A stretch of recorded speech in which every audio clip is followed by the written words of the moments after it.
Dans Le Père humilié, Paul Claudel met en scène une jeune fille aveugle, très belle, qui demande à celui qu'elle aime et qui l'aime: mais vous autres qui voyez, qu'est-ce que vous faites donc de la lumière? Frères et sœurs, cette interrogation me revenait en mémoire à la lecture des textes liturgiques de ce dimanche de l'Épiphanie. Épiphanie signifie étymologiquement apparition. Le mot convient à merveille à la fête que nous célébrons, l'apparition de l'étoile qui guide les mages. Mais sommes-nous en plein merveilleux? Rien n'est moins sûr. Les mages, selon la tradition, sont des astrologues accoutumés à scruter le ciel. Nous avons vu sonne étoile à l'Orient. L'étoile de qui? Du roi des Juifs qui vient de naître, précise-t-il. Sur la nature de l'événement, ils n'ont pas le moindre doute. Dans le monde antique, l'apparition d'une étoile nouvelle est toujours interprétée comme un signe de première importance. À la naissance d'Alexandre le Grand, à la naissance de César, une étoile est apparue. Dans le monde biblique, une apparition stellaire est toujours marquée. C'est une promesse qui prend corps. Le prophète Balaam, par exemple, annonce « Un astre se lève, issu de Jacob, un sceptre se dresse, issu d'Israël ». À l'époque de Matthieu, dans les synagogues, le lien entre l'astre de Jacob et l'avènement du Messie était fortement établi. Les mages ont lu dans le ciel et ils ont lu les Écritures. D'où leur toute première question en arrivant à Jérusalem: où est le roi des Juifs qui vient de naître? C'est devant un roi qu'ils sont venus s'incliner. L'apparition de l'étoile ne pouvait avoir pour eux d'autres significations. Hérode s'en inquiète, consulte le Sanhédrin, qui, sur la foi des Écritures, envoie les mages à Bethléem. Frères et sœurs, pour Matthieu, l'apparition de l'étoile est un accomplissement. Elle s'arrête au-dessus du lieu où se trouvait l'enfant. Le Messie, tant attendu. Existe-t-il récit plus dense dans sa sobriété? Ne condense-t-il pas l'histoire de notre foi? Frères et sœurs, le monde qui nous entoure est rempli de signes de la présence de Dieu. Ils s'étalent sous les yeux, ils nous éblouissent. Hélas, l'écarquillement émerveillé ne dure guère. Un sillement, une contrariété, une déception les offusquent. La moindre des distractions les happe, quand ce n'est pas l'apathie qui nous saisit.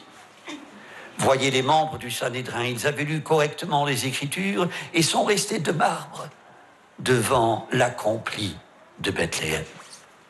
Et que dire d'Hérode, régnant en dictateur, ne supportant aucune conquérance? Il voit dans l'apparition de l'étoile une menace, la naissance d'un rival. Il se garde sournoisement d'ébruiter la nouvelle, nourrit un projet homicide, faire disparaître le nouveau-né. Mais vous autres qui voyez, qu'est-ce que vous faites donc de la lumière? Frères et sœurs, en se laissant guider par une étoile, les mages, les savants de l'époque, ont été plus proches du Messie que les docteurs de la loi qui n'étaient qu'à 2 pas de Bethléem.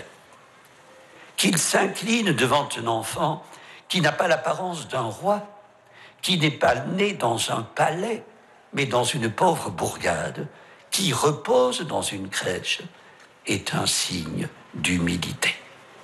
Qui lui offre de l'or, de l'encens et de la myrrhe est symbolique.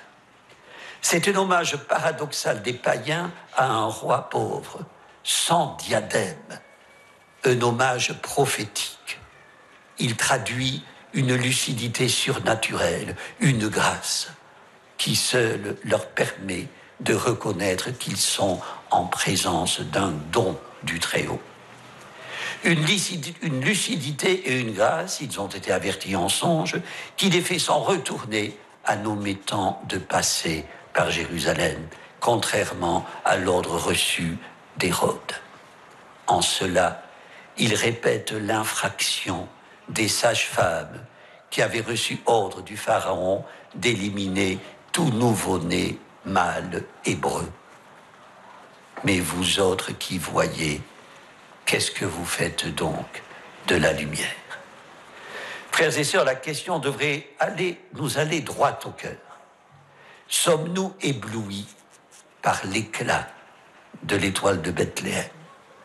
Elle ne conduit pas à un palais, à une académie, mais à une crèche, où pourtant resplendit l'enfant sauveur. C'est de cet éblouissement dont nous avons besoin, nous les croyants, non moins que ceux qui ne partagent pas notre foi. Frères et sœurs, Jésus n'est pas venu habiter dans un monde enjolivé, et moins encore parfait. Bethléem n'a peut-être pas grand-chose à voir avec la maison du pain, comme l'indiquait une étymologie populaire répandue depuis le Moyen-Âge, mais avec la maison de l'Ahamu, le dieu cananéen de la guerre. La paix contre la guerre, ou la paix et la guerre. La lumière contre la nuit, ou la lumière et la nuit. Michée, le prophète, avait écrit « Bethléem est le plus petit des clans de Juda. Matthieu rectifie. Et toi, Bethléem, tu n'es certes pas le dernier parmi les chefs-lieux de Juda. » La rectification ou l'arrangement ouvre un débat exégétique pour nous. Le lieu, les acteurs, l'action, l'épilogue, tout est chargé de symboles. C'est tout l'évangile condensé dans le récit de l'Épiphanie. Il préfigure jusqu'à la passion de Jésus. Frères et sœurs, bel et bien, c'est à Bethléem qu'est né le Sauveur. Dans un monde cruel, celui d'Hérode et celui du Sanhédrin, il y est venu pour que les opprimés, les miséreux, soient reconnus dans leur dignité et soulagés dans leur souffrance. C'est là qu'il fait irradier sa lumière. Estimant que le monde tel qu'il est fait n'est pas supportable, le Caligula d'Albert Camus déclarait « J'ai besoin du bonheur ou de la lune ou de l'immortalité, de quelque chose qui soit dément peut-être, mais qui ne soit pas de ce monde. Illusion de qui bute devant l'absurde et aspire à le fuir. » Frères et sœurs, il n'est nul besoin de quitter ce monde pour y découvrir ses trésors de lumière et de sens. À Bethléem, la lumière a lui dans les ténèbres et a donné sens au non-sens du quotidien.